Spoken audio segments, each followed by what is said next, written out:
MSc में कैसे आप आसान तरीके से 70 से 80% बना सकते हैं। अगर आपके पास पुस्तक नहीं भी है फिर भी तो आपको इसका आसान तरीका यही है कि आपको जो सिलेबस है छिंदवाड़ा यूनिवर्सिटी का एमएससी का, वो सिलेबस को की हार्ड कॉपी निकाल लीजिए और उसकी हार्ड कॉपी निकालने के बाद आप सिलेबस को 2 या 3 बार अच्छे से पढ़िए। इसका एक एक टॉपिक पढ़ लीजिए आप। जैसे वायरस के बारे में दिया हुआ है, वायरस, बैक्टीरिया, फंगी, तो इसमें आप एक एक टॉपिक अलग कर लीजिए। इस प्रकार से एक एक टॉपिक अच्छे से पढ़ लीजिए, पूरा सिलेबस अच्छे से पढ़ लीजिए। इस प्रकार से आप एक एक टॉपिक पढ़ लीजिएगा। जैसे अगर आप हिंदी मीडियम से हैं तो सिलेबस को हिंदी से लिख लीजिएगा, इससे क्या आपको समझ में आ जाएगा। और इसके बाद एक और काम हो सकता है, आप सिलेबस का एक एक टॉपिक को अलग कीजिए। जैसे मैंने किया है वायरस का, यानी कि characters, nomenclature and classification and alter structure of virus. इस प्रकार से आप एक एक टॉपिक अलग कर लीजिए और एक एक टॉपिक कंप्लीट कीजिए। और जिस प्रकार से आपके पास बुक्स अवेलेबल हैं, जैसे बीएससी की हो गई, 12th की हो गई, तो वहाँ आप पेज नंबर इस प्रकार से डालिए और उसमें आप देखती रहिए और पढ़ती जाइए। तो मैंने ये हर टॉपिक को अलग अलग कर लिया है। इस प्रकार से एक एक टॉपिक अलग अलग छाट लिया है और इस प्रकार से एक एक टॉपिक अलग अलग कर लीजिए। मैंने वैसे ही सारे सब्जेक्ट कर लिया है। जैसे सेकंड पेपर है, एलगी के बारे में दिया है सेकंड पेपर, तो देखिए मैंने हर एक पेपर को अलग अलग कर लिया है। आप भी पेपर के हर एक टॉपिक को अलग अलग कीजिए, एक एक टॉपिक पर फोकस कीजिए और जितना मिलता है उतना पढ़ते जाइए। इस प्रकार से अलग अलग टॉपिक कर लीजिए और एक एक टॉपिक पढ़ते जाइए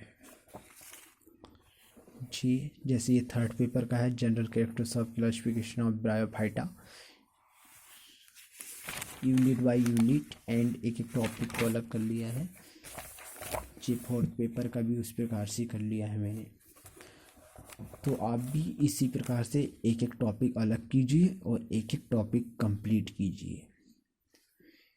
और जहाँ तक की बात है नोट्स की, तो मैंने भी नोट्स बनाने की बहुत कोशिश की और अभी भी कोशिश जारी है।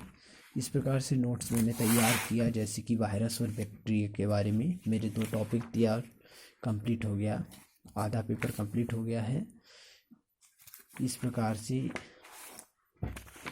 नोट्स बना लूँगा, लेकिन मुझे नहीं लगता कि मैं नोट्स पूरी बना पाऊँगा, क्योंकि जिस प्रकार से एग्ज़ाम की डेट जैसे आने वाली है, इसीलिए आप नोट्स तो बना लेंगे हम लोग, लेकिन पढ़ नहीं पाएंगे, क्योंकि नोट्स बनाने बहुत मेहनत लगती है एक एक टॉपिक को, इसलिए नोट्स बनना मुश्किल है।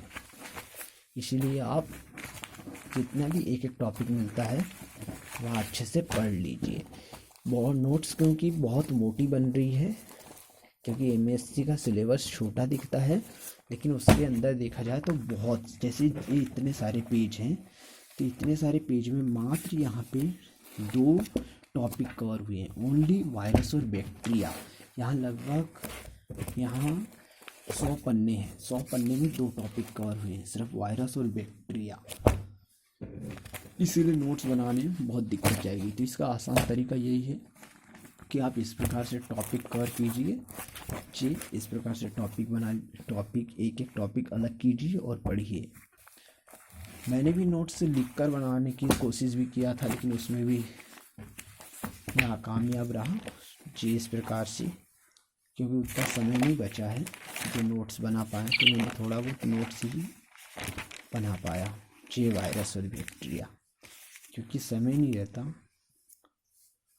इस प्रकार से नोट्स बनाने की भी कोशिश किया, पर मुझे नहीं लगता कि पूरी नोट्स बना पाऊँगा। और नोट्स बन भी जाएगी तो एग्ज़ाम के किनारे किनारे बनेगी और आपका भी फ़ायदा नहीं हो पाएगा और मेरा भी फ़ायदा नहीं हो पाएगा। इसलिए नोट्स नहीं मिलेगी, और मिल भी सकती है। छिंदवाड़ा यूनिवर्सिटी के आसपास जो कैफ़े है वहाँ पे नोट्स बिकती करके ऐसा सुनने मिला था, इसलिए आप वहाँ जाकर भी देख सकते हैं।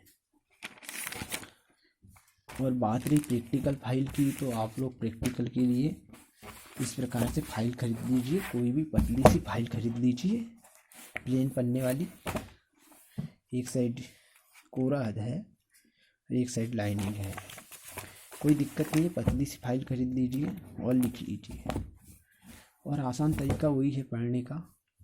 आप एक एक टॉपिक अलग कीजिए और उसको अच्छे से समझिए और पढ़िए।